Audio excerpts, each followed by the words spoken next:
Hello, I'm Eric Schultz, the Corporate Training Manager for InSinkErator. We're here in Orlando, Florida at KBIS 2026. I'm going to walk you through 3 of the things you might not know about a food waste disposer. The second is how to use a food waste disposer properly.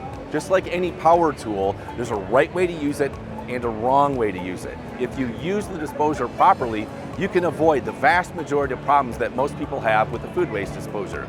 And you can think about it as a simple 1, 2, 3, 3, 2, 1 process. The first step is to turn on the water, a strong flow of cold water.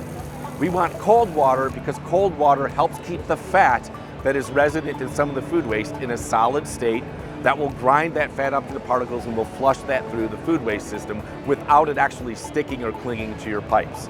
So turn on your water. Second step is to turn on your food waste disposer. The third step is to then slowly feed the food waste into the disposer, let it do its job.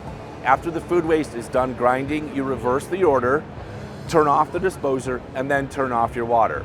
So I'm going to grab a bowl here.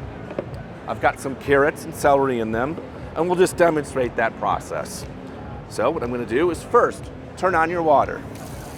Second, turn on your disposer.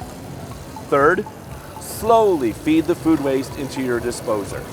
Not all at once, a little bit at a time. Let the disposer do its job.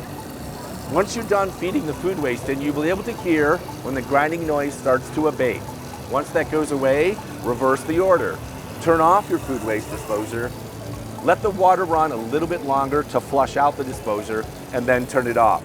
And that should take care of most of your problems.